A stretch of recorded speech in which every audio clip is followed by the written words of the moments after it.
네, 안녕하세요. 유민아빠입니다. 2022년 4월 오늘이 20일 수요일이에요.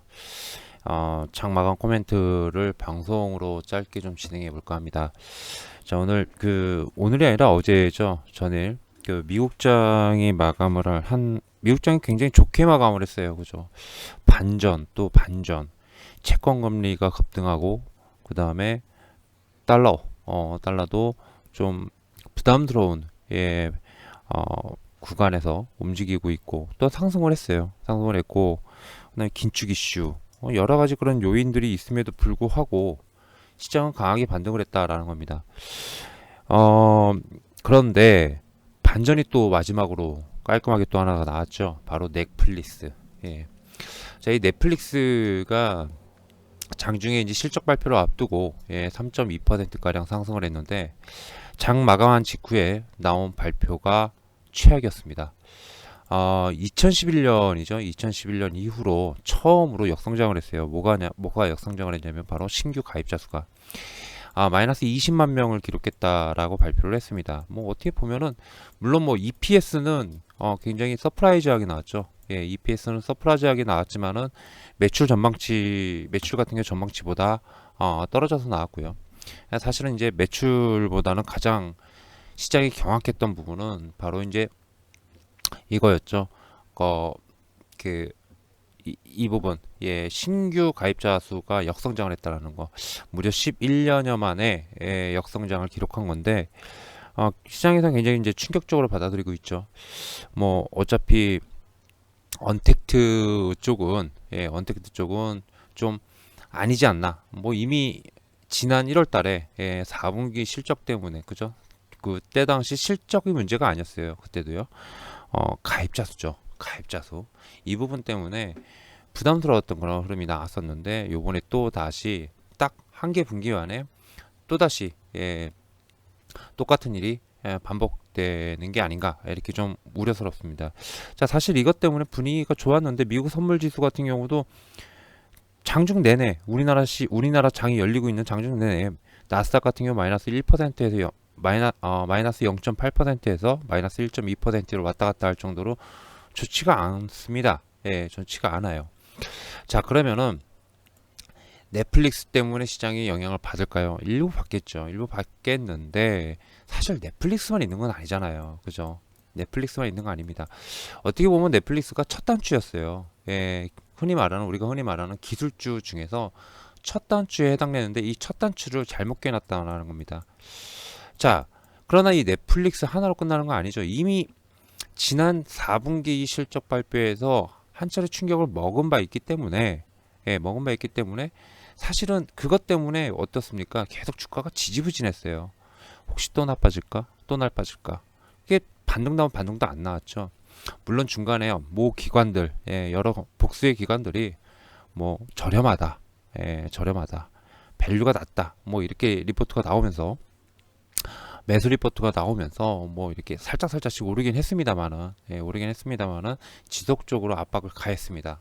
향후 실적 부분에 대해서. 자, 사실은 이 주가를 보면은 코로나 팬데믹 이전 단계 수준, 그 훨씬 이전 단계 수준까지 지금 와 있는 상태예요. 지금 보시면은 코로나 이전, 팬데믹 이전 단계죠. 그렇기 때문에 언택트는 끝났다라는 그런 게 상당히 컸었습니다. 그래서 사실 이 부분에 대해서 뭐 이렇게 뭐 새로울 게 없다? 이런 표현이 맞을 것 같은데 사실 첫 단추가 중요하긴 하지만은 첫 단추를 못 끼더라도 두 번째, 세 번째, 네 번째 단추까지만 잘 끼면 되거든요. 반전이 나올 수 있다라는 거예요. 앞으로 기술주들은 많다라는 겁니다. 다만 시장이 이런 거죠. 넷플릭스가 만약에 잘 나왔으면 그죠? 다음 것도 잘 나올 거다라는 기대감에 주식시장은 상승할 거예요. 그런데 넷플릭스가 전망치보다 안 좋게 나왔어요. 이 안 좋게 나왔다는 건 결국에 뭡니까? 다음에 발표될 것도 일단 돌다리도 두들겨 보고 건너자라는 심리죠. 그런 심리가 발동될 수 있다라는 겁니다. 조심스럽게 접근할 수 있다라는 거예요. 이런 부분들 때문에. 자, 지금 이 넷플릭스가 이제 이 가입자 수가 하향 조정된 거는 뭐 아이디, 비밀번호를 공유하는 부분이라든지 여러 가지 그런 이슈들이 있는데 그 중에서 하나가 러시아발 청구서라고 하죠. 러시아발 청구서. 자, 본격적으로 이제 러시아 우크라이나 전쟁발 청구서가 기업들에게 나올 텐데요. 이것과 함께 3월부터 시작된 중국의 셧다운, 락다운이요. 이 부분도 분명히 있을 거예요. 그렇죠? 자, 제가 지금 실적 발표와 관련된 일정표를 갖다가 요번 주 거를 준비를 했습니다. 당장 내일 새벽, 우리나라 시간으로는 내일 새벽이고요. 20일 날 장 마감, 미국 장 마감한 후에 실적이 테슬라와 그 다음에 ASML께 발표가 됩니다. 자, 이 두 개의 기업이 상당히 중요한데 특히 ASML보다 사실상 테슬라가 굉장히 중요해요. 테슬라가 실적이 긍정적으로 나온다라고 하면은 굉장히 좋을 겁니다. 그죠? 넷플릭스는 잊어버릴 수가 있는 거예요. 굉장히. 거기다가 그 다음 날에는 스냅이 발표됩니다. 스냅 혹시 기억하십니까? 제 기억으로 스냅이었던 것 같은데 지난 1월 달에 주저앉았죠. 전부 다들. 실적이 안 좋다 해가지고 뭐 페이스북 때문에 즉 메타버스 플랫폼 때문에 커뮤니케이션 관련 주들이 큰 폭으로 하락을 했어요. 그런데 스냅이 막상 실적을 하는데 굉장히 호실적으로 발표했던 걸로 기억나요. 스냅 맞나요?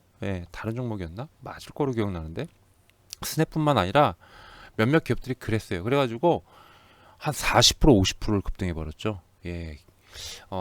그랬던 경험이 있기 때문에 시장도 그거를 분명히 기억을 하고 있을 겁니다. 그래서 단순하게 무조건 안 좋다라고 보기에는 좀 힘들어요. 넷플릭스 하나만 가지고. 더군다나 넷플릭스는 이미 지난 4분기 때 한 차례 제대로 두들겨 맞은 바 있는 그러한 종목이기 때문에 사실 또 새로울 것도 없었고요.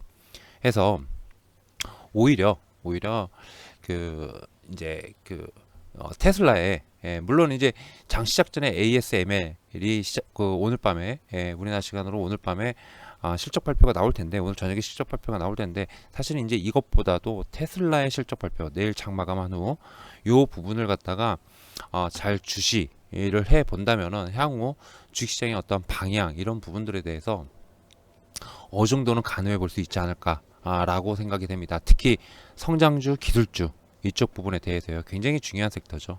굉장히 중요한 섹터고 이제는 애플이나 마이크로소프트, 구글보다 페이스북보다 테슬라가 거의 주도주 격이죠. 그렇기 때문에 테슬라 실적을 잘 중요시하기 위해서 보자.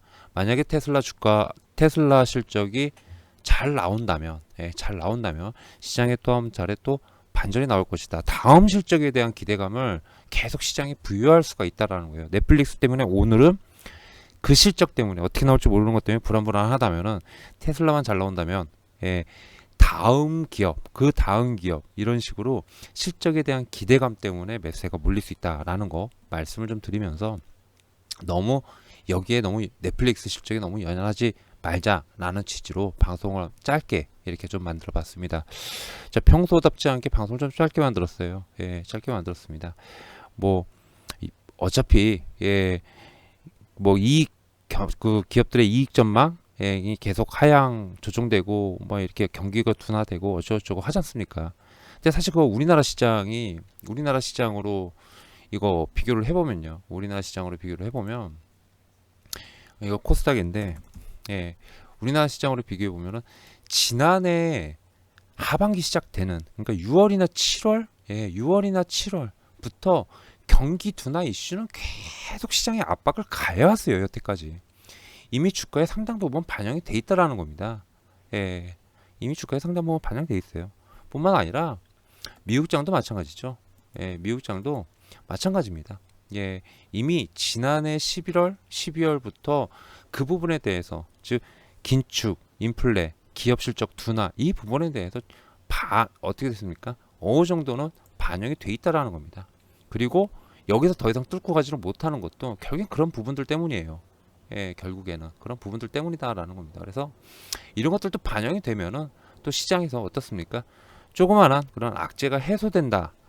조그만한 해소가 아니라 악재, 매크로 요인이라 할 수 있는 부분이 해소될 기미가 보인다. 불확실성이 해소될 기미가 보인다. 이러면은 또 반등이 또 시원스럽게 나오게 됩니다. 때문에 너무 이렇게 우려할 필요는 없다라는 거 말씀을 드릴게요. 자, 방송 이렇게 짧게 진행하면서 마무리 짓도록 하겠습니다. 이상 유민 아빠였습니다. 다음 방송에서 뵙도록 할게요. 감사합니다.